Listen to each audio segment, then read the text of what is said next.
Merci à tous de votre présence. J'ai grand plaisir à animer cette conférence sur la deuxième année des Osiades. Vous savez, en Haute-Savoie, on a beaucoup de chance. On a une très belle région, une région riche. On a une région avec le ski. On a également le reblochon, le saucisson. Et depuis l'année dernière, nous avons en exclusivité les Osiades, et notamment les Osiades de la création et les Osiades de l'entreprise qui recommencent donc pour cette deuxième saison. L'occasion pour nous d'en savoir plus sur cette saison 2 des Osiades. Je commence par vous, Monsieur Hesson, vous qui êtes vice-président en charge de l'économie au Conseil général. L'économie, justement, parlons-en. Qu'est-ce que les Osiades apportent à l'économie de notre département ? Alors, en quelques mots, c'est toujours un peu difficile de réduire les Osiades qui sont une opération incontournable, comme le disait le président Métral, une opération particulièrement importante dans le domaine de l'économie et pour l'économie de ce département. Une opération innovante parce que je crois que c'est la première fois que les trois structures que sont la Chambre des métiers et d'artisanat, la Chambre de commerce, d'industrie et le Conseil général se mettent ensemble en mutualisant leurs moyens pour avoir une réponse aux entreprises. Une réponse à deux moments dans l'année. Au printemps, nous lançons je crois que c'est au mois de mars, du 1er au 31 mars, les Osiades de l'entreprise. Et puis à l'automne, pour les créateurs d'entreprises, et nous sommes, nous le savons, une terre de création d'entreprises. On a les Osiades rouges et les Osiades vertes, en gros. C'est très exactement ça. J'ai un ami daltonien, il vient plus, c'est parfait. On est là pour lui expliquer, ça tombe bien. Et donc, ces entreprises se pose une multitude de questions et j'ai regardé encore sur le site de la Chambre de commerce le petit flash de la création des Osiades et tous les chefs d'entreprise qui venaient retrouvaient un peu les mêmes questions et se disaient finalement à un moment donné de la vie de l'entreprise on se pose tous les mêmes questions, que ce soit au moment de la création ou que ce soit au moment de l'évolution de l'entreprise. Des questions qui touchent soit au confortement de l'activité existante qu'ils ont, confortement dans des thèmes différents. Je crois qu'il y a une 50aine de rencontres de prévues, 10 thèmes abordés, qui sont effectivement la ressource en personnel, qui sont les domaines financiers, qui sont les domaines techniques, les domaines liés à l'innovation, à la recherche. Ce sont des domaines que chaque créateur d'entreprise ou chaque chef d'entreprise rencontre à un moment ou à un autre. Donc, confortement de l'activité qu'ils ont existante, développement des marchés. On touche d'autres domaines, notamment l'export, où là, il y a un travail important, véritablement, qui est fait déjà par les deux chambres et le Conseil général finance un certain nombre d'actions et de projets à ce titre-là. Et nous avons de beaux résultats. Nous apportons cette réponse-là. Et puis peut-être une troisième réponse aussi sur la mise en réseau. Et on sait que là, c'est le cœur de l'opération. Il faut que les acteurs et les chefs d'entreprise soient mis en réseau pour échanger de leurs difficultés, apporter des réponses, parce que des réponses, Dieu sait si dans ce département, on les a et on est aux côtés des chefs d'entreprise. On est là au cœur de la politique du Conseil général. Le Conseil général mobilise en 2013 plus de 8 millions d'euros en destination de l'économie de ce département pour l'innovation, pour la compétitivité, pour l'attractivité aussi de notre territoire. Ce sont le soutien au pôle de compétitivité qu'on connaît, le pôle Arve Industrie, le pôle Imaginov sur l'agglomération d'Annecy, le pôle Bois qui vient de démarrer et qui prend son envol, et d'une façon un peu plus large à tous les chefs d'entreprise qui ont l'intention de créer ou de développer leur activité. Voilà pourquoi nous considérons, en tout cas, le Conseil général de Haute-Savoie, que nous sommes au cœur de nos préoccupations et au cœur du soutien nécessaire à cette action que sont les Osiades. Merci, Monsieur Hesson. Monsieur Métral, je m'adresse à vous. L'édition 2012, c'était, on va dire, un succès. 700 participants, 14 événements, 6 partenaires. Est-ce que vous allez faire mieux cette année ? Oui, on va faire mieux. Je pense qu'il faut toujours se donner des objectifs plus performants. L'objectif, c'est 1000. Cette année, on a déjà un millier d'inscriptions. Donc, je pense qu'on n'aura pas de souci à passer de 700 à 1000. Donc, l'essai avait été bien transformé en 2012. En 2013, tout s'est enrichi, bien sûr. Et on voit aujourd'hui qu'on commence à être dans une situation de marche en avant et que ça roule dans le sens où on s'était des objectifs qu'on s'était fixés tout au départ, entre autres avec Christian Hesson, Christian Monteil également, et puis avec Franck. Je pense qu'on est bien dedans aujourd'hui, avec 40 acteurs, je pense, qui seront présents également cette année. Bon, j'ai toujours dit que c'était notre rôle d'une part de montrer aux entreprises que nous pouvons nous fédérer. Ça, c'était un peu l'objectif de départ, c'est-à-dire on se fédère, il faut arrêter de s'éparpiller, il faut arrêter de diluer de l'information, de la méga structure un peu partout, dans tous les sens. Et je crois que se fédérer, on le fait aujourd'hui, et je pense qu'on pourra encore optimiser nos actions. Et c'est le seul moyen aujourd'hui. Le seul moyen d'être vu, d'être reconnu, d'être compris, c'est d'être rassemblé autour d'enjeux, je dirais, avec des moyens qui sont engagés ensemble, et puis beaucoup de ressources, des ressources humaines. Et puis aussi, c'est aussi le respect de l'argent public, le respect des entreprises. Je venais d'en parler, là j'étais dans une discussion au téléphone, je parlais encore du respect de l'argent public. Je crois que ça aussi, on sait le faire. Le Conseil général le fait, à la Chambre des métiers, ils savent le faire aussi, et nous aussi. Je crois que c'est important. J'attache beaucoup d'importance sur que les actions que nous menons doivent être de belles, de bonnes et de grandes actions à partir du moment où on sait maîtriser les dépenses de cela.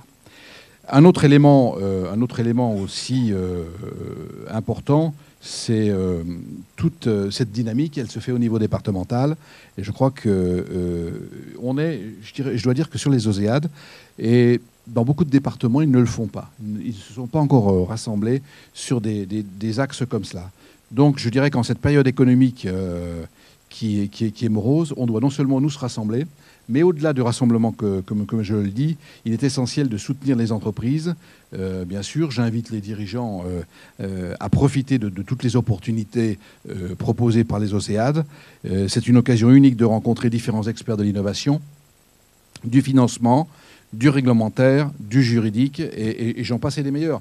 Donc je crois que là aussi, en un seul lieu, avec un espace restreint en temps, eh bien, on peut rencontrer l'ensemble des experts. Toutes ces manifestations n'ont qu'un seul but également, c'est de permettre à toutes les entreprises, quelle que soit leur taille ou leurs activités, je dirais, ou leur secteur d'activité, d'améliorer leur compétitivité. Ça sert à ça. Ni plus, ni moins. C'est déjà pas mal. Hein. Oui, c'est déjà pas mal, mais c'est facile de le dire comme je le dis. Mais c'est plus difficile de le mettre en œuvre. Et je connais ici des gens, des experts dans beaucoup de domaines où c'est très facile de le dérouler, comme je le déroule, ou peut-être d'autres le font aussi bien, voire mieux que moi. Mais après, derrière, c'est comment je fais, avec qui je fais, comment je le fais, combien ça coûte, et puis qu'est-ce que ça rapporte. C'est ça l'objectif. Pour moi, c'est ça. Tout le reste, c'est de la littérature. Et puis, dans le même temps, je dirais que cette compétitivité, elle est liée, je dirais, à un travail qui est fait entre nous déjà, et puis un groupe de travail où Thierry Déturche, lui, en est l'animateur, je dirais, de ces OSEAD, notamment pour la CCI, et il travaille avec un groupe de travail pour essayer de parfaire. Alors, ce qui est bien, et j'ai plaisir à le dire et à le redire régulièrement, c'est que ce que nous le pensons avec des têtes de chefs d'entreprise, hein, ou de gens qui ont une expérience ou une expertise de l'entreprise. Et ça, c'est important. J'ai toujours l'habitude de dire, quelles que soient les institutions, ce ne sont pas les techniciens, je m'excuse, mais il faut le prendre comme je le dis, qui vont décider pour les entrepreneurs, c'est encore les entrepreneurs qui doivent décider pour les entrepreneurs. Après que les techniciens apportent, je dirais, leur valeur ajoutée pour formater, pour améliorer, pour faire grandir, je dirais, le projet, je suis d'accord. Mais avant tout, les patrons, ce sont les patrons. Pour donner, je dirais, le là, avec les entreprises, avec l'ensemble des entreprises. Et j'insiste beaucoup là-dessus, parce que je reconnais aujourd'hui que quelquefois, il y a des institutions qui se dispersent, où il y a des gens qui se confondent en tant que patrons, et je ne voudrais pas que ça se passe comme ça. En tout cas, à la Chambre de commerce de Haute-Savoie, ici où vous êtes aujourd'hui, ça se passe d'une manière, comme je vous l'ai expliqué, ce sont les chefs d'entreprise qui décident, et ce sont les techniciens qui formatent, qui améliorent, qui font grandir l'entreprise, et c'est juste que, en tout cas, tant que je serai ici, ça se passera comme ça. Merci. J'ai retenu que les patrons sont les patrons. Monsieur Déturche, je voulais intervenir ? Oui, c'est Monsieur Déturche qui va compléter. Merci. Merci, Président. Oui, le projet des OSEAD de l'entreprise prend effectivement tout son sens dans ce contexte. Et il est bien le résultat d'une action qui me tient particulièrement à cœur. en tant qu'élu en charge du programme réseau à la Chambre de commerce, le jouet collectif. Vous me donnez d'ailleurs l'occasion de remercier les élus qui participent et qui composent ce groupe de travail. Il y en a qui sont présents aujourd'hui. Je les remercie d'être parmi nous pour cette conférence de presse. J'en profite pour souligner le travail en réseau effectué par les élus et les permanents de toutes les structures qui se sont impliquées pour que ce projet des OSEAD soit une véritable réussite et serve, comme le président l'a souligné, aux entreprises. Le principe est simple, je vous le rappelle en quelques mots, ça a déjà été dit par par le président, par le vice-président, je pense que Franck Lopez va le dire aussi, proposer aux acteurs économiques d'inscrire leurs événements, une conférence, un atelier, une animation, etc., au sein des OSEAD et de profiter ainsi d'une visibilité maximum auprès des chefs d'entreprise. On peut donc particulièrement remercier les partenaires, les acteurs qui se mobilisent et ont bien compris l'enjeu d'être ensemble au service du développement des entreprises. Concrètement, c'est quoi? C'est 38 acteurs qui ont répondu présents à nos côtés. Parmi eux, ça a déjà été dit, des spécialistes du financement, de l'innovation, de l'international, des questions juridiques, de la gestion d'entreprise, mais aussi des structures d'accompagnement, des organisations professionnelles, des clubs d'entreprise. Bref, la liste est longue. Ce qui est sûr, c'est que les expertises nécessaires au développement de l'entreprise sont réunies. Les OSEAD, c'est un calendrier d'une 50aine de rencontres, ateliers, conférences, animations, regroupées autour de 8 thématiques essentielles au développement de l'entreprise, comme par exemple l'innovation, l'export, notamment vers la Suisse, ou encore comment profiter de la crise pour rebondir à l'export, le financement, les ressources humaines et l'emploi, le développement commercial, l'économie, sans oublier, bien sûr, ce qui nous est cher, les réseaux. Voilà, Président. Merci, M. Turche. Monsieur Lopez, en tant que président de la Chambre des métiers de Haute-Savoie, quels sont d'après vous les temps forts de ces OSEAD? Qu'avez-vous noté dans votre agenda? Bien, écoutez, en ce qui concerne les temps forts, il y aura en particulier 2 matinales. La première d'entre elles se déroulera ici même à la Chambre de commerce et d'industrie de la Haute-Savoie. Le 1er mars, à 8h30, ce sera le départ des OSEAD de cette année. Matinale qui sera consacrée au financement. Un rendez-vous 100% pratico-pratique, pour essentiellement tordre le cou aux idées reçues. Et Dieu sait qu'en matière de financement, elles sont nombreuses. Seconde matinale, elles auront lieu le 14 mars, cette fois-ci à la Chambre de métiers et de l'artisanat de la Haute-Savoie, axée sur l'innovation. Des réponses concrètes aux questions que se posent l'ensemble des chefs d'entreprise. Des chefs d'entreprise qui, tout au long de l'année, souvent sont contraints d'innover sans forcément s'en rendre compte. En tout cas, c'est vraiment leur quotidien. Ils innovent sans le savoir. Ce sera aussi à ce moment-là l'occasion de rencontrer des personnes qui pensent que l'innovation, c'est réservé à des grands groupes, à des grandes entreprises qui ont à leur disposition un réseau R&D. On verra que ce n'est pas forcément le cas.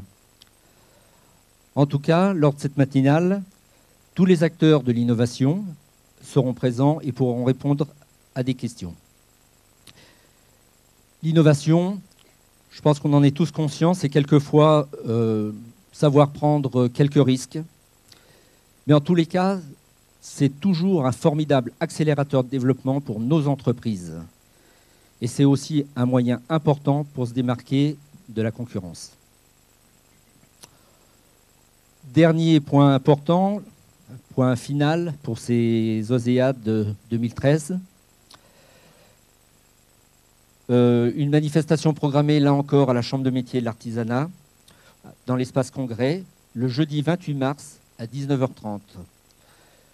Le sujet en sera le réseau.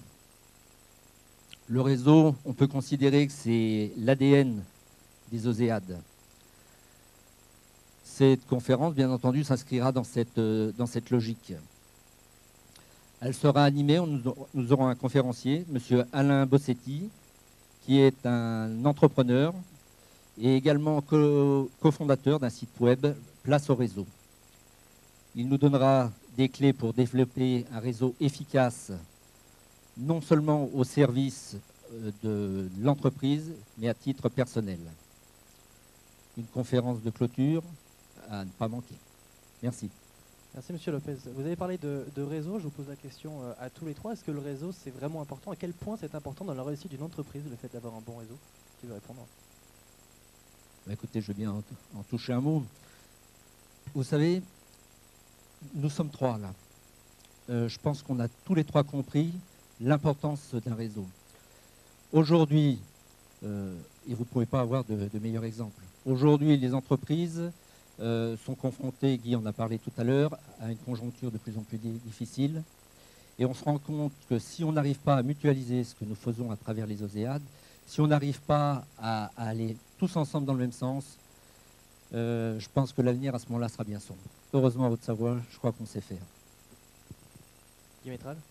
Moi, en deux mots, le réseau, malheureusement, le réseau, bien souvent, en tout cas dans les années que j'ai passées, le réseau, il se fait avec la construction du temps. Aujourd'hui, on a la chance, avec des institutions comme les nôtres, de pouvoir optimiser les réseaux et d'aller beaucoup plus vite. Donc je pense que le réseau, c'est utile, encore faut-il savoir le faire marcher. C'est pas simple de dire oui, je veux faire du réseau, je veux réseauter. Jusque-là aussi, c'est assez intéressant d'en entendre dire. Le réseau, c'est quand on a aussi la volonté de vouloir aller dans les réseaux. Il faut que les gens se déplacent pour faire du réseau. Il faut que les gens se rencontrent pour réseauter. Il faut que des gens se partagent pour faire du réseau. Et je crois que c'est beaucoup plus facile aujourd'hui, dans les années 2010, depuis quelques années, que ce l'était en 1980. Le réseau, il n'y avait pas de réseau à cette époque-là. Le réseau, c'était de rester chez soi puis de parler à personne. Et comme ça, on était tranquille, il n'y avait même pas besoin de réseauter, et on essayait de fonctionner. Mais à cette époque-là, il y avait du travail, il y avait, il y avait une charge de travail, il y avait du volume, l'économie était en très très bonne santé. Ce n'est pas le cas aujourd'hui. Aujourd'hui, c'est utile d'avoir un réseau pour pouvoir grandir. Christian Hesson? Et je crois qu'on demande déjà tous les trois l'efficacité d'un réseau. Certes, qui a mobilisé 3 acteurs importants du département, mais voilà l'efficacité des actions concrètes sont arrivées. On disait tout à l'heure, pour créer des réseaux, aujourd'hui sont totalement indispensables, il faut d'abord des lieux de rencontre. Et ça n'est pas des échanges de mails ou des échanges sur les iPads qui permettent de créer un réseau. Il faut que les gens se rencontrent, se voient, échangent, discutent de leurs difficultés, aussi de leurs projets. Et ça, je crois qu'on est en train de construire une opération qui permet tout cela, permet aux gens d'échanger, d'investir dans un réseau si véritablement ils sont en capacité, en volonté de le faire. Mais je crois qu'on a énormément de choses à gagner. On parlait des enjeux de demain, d'organisation d'entreprise, d'efficacité. Toutes les entreprises passent à un moment ou à un autre par les mêmes questions. Je vois le président de l'agence économique départementale, le directeur de TESAM, ils sont très au fait de toutes ces problématiques-là. Ils sont aux côtés des entreprises pour les aider à réfléchir. Et eux, dans leurs structures respectives, organisent aussi des échanges, des rencontres. Il faut pouvoir échanger, discuter. Et je reviens une fois de plus parce que c'est un sujet qui m'est cher. Je crois qu'il y a énormément de potentialité à découvrir le marché export. On a encore sûrement et sans doute, j'étais avec une entreprise juste avant de venir et qui me disait toute la difficulté qu'elle avait à pénétrer le réseau export. On a encore beaucoup de choses à faire, mais je crois qu'on est véritablement bien parti pour réussir ces grands enjeux de demain. Je crois que quand on est chef d'entreprise, on a énormément d'informations, de sujets à débattre au quotidien, dans l'urgence. On n'a pas forcément toujours ce moment, j'allais dire entre guillemets, de répit ou où on peut relever le nez du guidon, excusez-moi l'expression, mais pour se dire, finalement, j'ai ces difficultés, j'ai ces ambitions, comment est-ce que je peux les partager? Il faut dégager du temps. Donc certains n'ont pas la capacité à un moment de le faire, d'autres l'ont. Je crois qu'il faut véritablement à la fois une volonté et puis voilà, une compréhension que l'avenir peut s'écrire ensemble et que voilà, le concurrent, ce n'est pas forcément celui qui est à côté de soi. Il est parfois beaucoup plus loin et qu'ensemble, finalement, on peut aussi aller chercher des marchés un petit peu plus loin. Merci à tous les trois. Si vous avez des questions pour nos 3 cofondateurs des OSEAD, c'est le moment de les poser. Pas de questions, très bien, je vous remercie. Vous pouvez maintenant vous asseoir et nous allons rentrer un peu plus dans le détail du programme de ces OSEAD en accueillant monsieur Jean-Louis Armand, qui est responsable marché professionnel et entreprise de la Banque de Savoie. Vous voulez rajouter quelque chose, monsieur Vétral? Je vous autorise tout. Vous avez vu ce que vous avez fait, ça? On appelle ça, c'est un peu de la... Prenez votre micro. Vous avez fait quelque chose, on appellerait ça chez les patrons, je dirais de la démocratie patronale. Là, vous avez fait une espèce de radio démocratique en disant... Vous avez des questions? Non, merci, on passe à autre chose. Alors, prenons un peu de temps. Est-ce qu'il y a des questions? Voilà. Il faut souffler un peu. Je vous conseille d'avoir des questions, sinon ça va mal se passer. Il fera jour demain. Bien Il sûr. fera jour demain. Mesdames, messieurs, avez-vous des questions?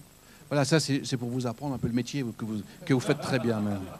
J'espère pouvoir inverser avec votre place la prochaine fois. Je vous remercie. Vous faites très bien ce que vous faites, mais... Je rappelle que posez la question, reposez la question. Avez-vous des questions? Vous voulez que j'aille faire semblant d'avoir une question? Mais elle se réserve pour la fin, parce qu'il y aura de nouveau un temps pour les questions à la fin, et comme vous restez avec nous, ils ont tout le temps de réfléchir. J'accueille donc Monsieur Armand, responsable marché, entreprise et professionnel à la Banque de Savoie. Et la Banque de Savoie, c'est donc un réseau de 50 agences qui proposent aux particuliers et aux entreprises des expertises dans les domaines des affaires internationales, du cash management, je n'ai aucune idée de ce que c'est, mais ça ne se voit pas, de la monétique ou encore des dossiers de financement complexes. Et vous allez intervenir à travers 2 sessions d'information pour les commerçants sur le thème de la retraite et de l'optimisation fiscale. Est-ce que vous pouvez nous présenter tout cela? Oui, merci Floris. Oui, en effet, nous allons faire 2 sessions d'information, sachant que l'actualité est actuellement relativement marquée par les problématiques de déficit, notamment des déficits de comptes publics, des déficits de régimes sociaux et des déficits de régimes de retraite. Si dans le cas des salariés de la fonction publique, on a souvent l'occasion d'aborder ces problématiques, elles le sont beaucoup moins pour les commerçants, notamment en fonction de leurs différents statuts d'exercice. Or, dans une étude qui avait été publiée juste avant la dernière réforme des retraites de novembre 2010, on a pu constater que c'était une des problématiques prioritaires avec les questions fiscales. Et à un même niveau, il y avait des réels besoins d'information et de conseils de la part des commerçants sur ces problématiques. Donc, toujours soucieux un peu de proximité à la Banque de Savoie, on a décidé de faire deux animations d'information délocalisées, une sur Gaillard, proche d'Annemasse, et une sur Sevrier, à proximité d'Annecy, donc les 18 et 25 mars prochains. Et c'est avec un grand plaisir que nous apporterons notre contribution à cet admirable événement. Et on ne peut que louer le dynamisme des organisateurs. On est très impressionnés là-dessus. Voilà, merci. Merci Monsieur Armand, je rappelle que vous représentez la Banque de Savoie. Rendez-vous donc les 18 mars à Gaillard et les 25 à Sevrier. Toutes les dates, vous les retrouvez sur lesoseat.com. C'est le moment d'accueillir André Monteau, directeur général de TESAM, qui conseille et accueille les petites et moyennes industries, les grands groupes également, dans leur gestion de projets d'innovation industrielle. Je vous laisse prendre le micro, bonjour. Merci, bonjour. Vous organisez, quant à vous, 3 manifestations au sein des OSEAD, et ça m'a interpellé parce que je crois qu'il y a une histoire de petit déjeuner. Oui, il y en a toute une série, en fait, on veut dire 3 ou 5, puisqu'on est aussi partenaire d'autres manifestations. La logique, effectivement, c'est de couvrir les différents secteurs autour de l'innovation pour les entreprises. Alors, à la fois l'entreprise industrielle, mais aussi le service à l'industrie. Et c'est ces différents secteurs que l'on va mener au cours de cette semaine-là. Très bien. Voilà. Les rendez-vous, on peut les redonner, les 2 dates? Alors, les 3 dates? Il y a 3 dates. Il y a 2 dates qui sont autour de la performance industrielle. Un avec le pôle de compétitivité, donc il doit être que je ne me trompe pas, le 26 mars. Donc ça se passera à Clus, le 26 mars. Le 26 mars, j'avais, mais j'ai pas le lieu. Voilà. Donc avec le pôle de compétitivité, on a une date sur Annecy avec le 8 mars autour de l'agilité. Alors je voudrais juste en dire un petit mot. C'est un travail que l'on mène pour les éditeurs de logiciels, notamment les éditeurs de logiciels dans le domaine professionnel. C'est des méthodes qui nous viennent des États-Unis et qui permettent de réduire entre 30 et 40% les temps de développement et de réduire de pratiquement 80% les erreurs de développement. Vous savez, je pense qu'on est tous à pester régulièrement lorsqu'on installe un nouveau logiciel, des bugs et tout ce qu'on peut avoir. Ces méthodes que l'on a développées et qui sont aujourd'hui bien déployées dans des entreprises de logiciels, on va les exploiter beaucoup plus pour ce pôle de logiciels qu'on a sur Haute-Savoie et qui est relativement peu connu. Donc le 8 mars, thématique informatique, et puis également le 5 mars, c'est le fameux petit déjeuner. Voilà, exactement. Merci beaucoup, Monsieur Monteau. Merci. On accueille également Lionel Raymond, qui est directeur général de la Banque Populaire. La Banque Populaire, c'est une banque qui contribue... Directeur régional, je vous ai un peu promu. Mais il faut voir loin. Vous êtes directeur régional de la Banque Populaire, banque qui contribue au développement des entreprises de la région, un engagement traduit en octobre dernier avec la création du livret d'épargne Alpes Industrie, un livret sans risque, garanti, non soumis aux influences des marchés financiers, ouvert aux particuliers et aux entrepreneurs individuels sans plafond de versement. La Banque Pop, vous êtes également les détenteurs de mon compte bancaire à découvert depuis 1995 et je tenais à vous en remercier également. Mais je suis très bien payé, ça va bientôt se calmer, ça va aller mieux. Merci beaucoup d'être ici. Justement, l'épargne, vous allez l'évoquer à travers des rendez-vous pendant ces OSEAD. Oui, on va évoquer l'épargne. Permettez-moi de revenir sur le livret Alpes Industrie, qui est un livret important, que notre directeur général, Pascal Marchetti, a promu ces derniers temps. Par ce livret, on a véritablement voulu créer le lien entre les ménages qui sont parfois en recherche d'une épargne de conviction et les entreprises de la région. Donc tous les capitaux qui seront collectés au titre de ce livret seront rediffusés sous forme de crédit pour irriguer et soutenir l'économie régionale. Et c'est une bonne illustration de l'ambition que porte la banque, à savoir d'être utile au territoire. Donc voilà, ça c'était le petit aparté sur le livret Alpes Industrie. Alors, Banque Populaire des Alpes a choisi de parler d'épargne salariale. L'épargne salariale pour motiver les collaborateurs dans un environnement économique particulièrement difficile. Alors difficile depuis quelques années, aujourd'hui, on le sait. Les entreprises évoluent dans un environnement fiscal mouvant, contraint. Ceci étant, l'épargne salariale reste encore un outil très incitatif, tant fiscalement que socialement d'ailleurs. Banque Populaire des Alpes et groupe des banques populaires à travers Interépargne est un des acteurs importants dans ce domaine sur le marché. Donc autant de raisons qui nous poussent et qui nous donnent envie de parler aux entreprises et aux dirigeants d'entreprises de ce domaine d'expertise. Merci beaucoup, Monsieur Raymond. Je rappelle que vous êtes directeur régional de la Banque Populaire. Merci. Oh mais c'était pas grave. Hein. J'en prends bonne note. Merci. Rendez-vous donc le 4 mars, ce sera à Annecy. J'accueille également Maître Crolly. Vous représentez-vous les trois ordres. Les trois ordres, c'est la Chambre interdépartementale des notaires de Savoie et Haute-Savoie, l'Ordre des experts comptables Rhône-Alpes et le barreau de la Haute-Savoie. Il vous manque les forces de l'ordre, je crois, en fait. Moi, je représente que la Chambre des notaires, ça me suffit largement. C'est déjà pas mal, alors.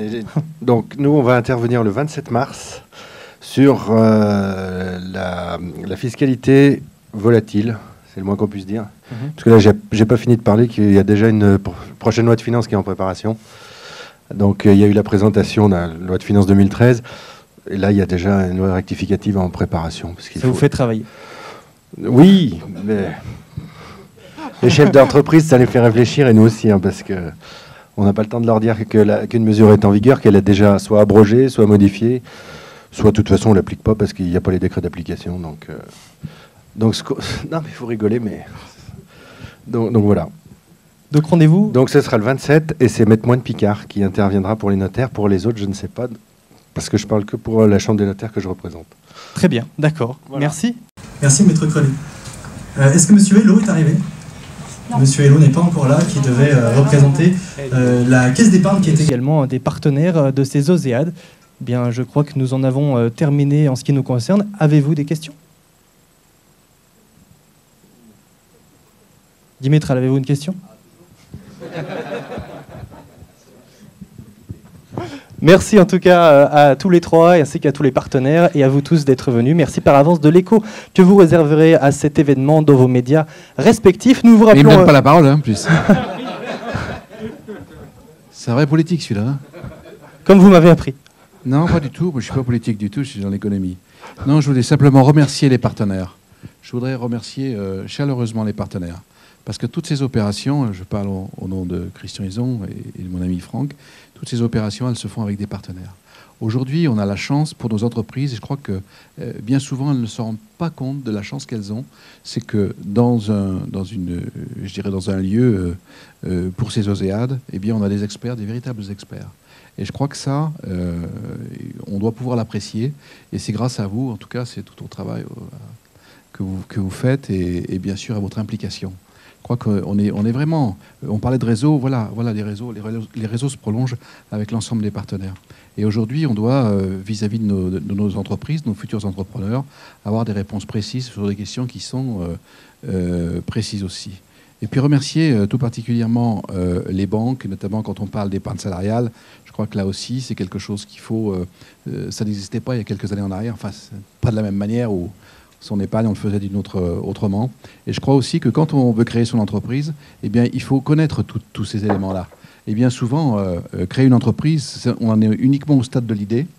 Et puis quand on arrive ici à la Chambre de commerce, ah bon, mais il y a encore ça, et puis il y a ça. Effectivement, il faut un banquier, il faut un notaire, il faut un avocat, il faut un expert comptable, il faut parler de l'épargne salariale, il faut parler de la santé, etc. Et je crois qu'aujourd'hui, c'est bien de pouvoir leur donner tous ces avantages-là. Puis bon, comme je parle des banques aussi, j'en profiterai pour dire que continuez à aider les entreprises, ça, faites-le. Vous essayez de bien le faire, continuez à bien le faire, parce que l'année qui arrive, enfin, qui est déjà engagée depuis quelques mois, on aura bien besoin de vous, on aura bien besoin de votre soutien pour aider non seulement celles qui créent, mais aussi celles qui sont déjà créées pour passer des caps avec des pics difficiles. Voilà ce que je veux dire, mais encore à vous tous, merci. Bien sûr, je remercie TESAM pour l'innovation. Ça aussi, c'est nouveau, c'est vraiment de l'innovation. On est dans l'innovation dans l'innovation. Et je crois qu'on s'est bien rendu compte ce soir, enfin tout à l'heure, aujourd'hui, que ça se structure, ça se densifie et que les choses sont intéressantes avec l'ensemble des partenaires que vous êtes. Avez-vous autre chose à rajouter, messieurs Esson et Lopez ? Monsieur Hello est arrivé ? La caisse d'épargne est arrivée, mais c'est parfait. Je ne vous laisse point de répit. Je vous laisse venir me rejoindre, monsieur Hello. Vous êtes le directeur régional du marché des professionnels à la Caisse d'épargne Rhône-Alpes. La Caisse d'épargne, c'est donc 300 agences, 3000 collaborateurs, plus de 2 millions de clients, qu'ils soient particuliers, entreprises, collectivités locales, associations, etc., etc. Et vous êtes inscrit au programme des manifestations de ces OSIAD, 2 manifestations, dont une sur la montagne. Alors expliquez-nous tout ça. Eh bien, on a cherché, quand on a été sollicité par la Chambre de commerce, on a cherché un sujet qui pouvait un petit peu fédérer l'ensemble des acteurs économiques. Et on a trouvé que la montagne, finalement, c'était un des thèmes qui, bien entendu, en Haute-Savoie, est très important. Mais c'est surtout un thème qui fédère à la fois des acteurs publics, des acteurs privés comme des entreprises, qui a des relations avec l'international, puisque c'est un de leurs problèmes particuliers, qui peut nous permettre d'aborder aussi des sujets très transversaux comme le développement durable. Et on a pensé qu'il était important donc d'organiser cette manifestation que l'on veut d'ampleur, que l'on veut avec des personnalités d'assez haut niveau. Hein, vous verrez dans le programme plus particulièrement ce que nous pouvons proposer. Et puis surtout, on voulait aussi mettre à l'honneur nos métiers qui sont en lien direct avec la montagne, puisque nous avons même ce qu'on appelle une agence de la montagne, qui est très en pointe auprès des remontées mécaniques, très en pointe auprès de l'ensemble des secteurs d'activité de la montagne. Merci. Rendez-vous donc le 14 mars dans le cadre de ces OSIAD. Merci d'être venu aujourd'hui, monsieur Hello. Je rappelle que vous êtes directeur régional du marché des professionnels à la Caisse d'épargne. Des questions avant de terminer ? Pas de questions. Merci à tous de votre présence. 2 informations quand même. Toutes les informations, vous les trouvez sur lesosiad.com avec les dates et vous pouvez vous inscrire à tous les événements. Et puis également, cette année, il y a une nouveauté, c'est le fil Twitter des OSIAD qui a fait son apparition. On vous invite donc à faire partie de nos différents followers pour être quelque part entre Justin Bieber et Matt Pokora parmi les trending topics. Restez avec nous pour la photo. Merci à tous.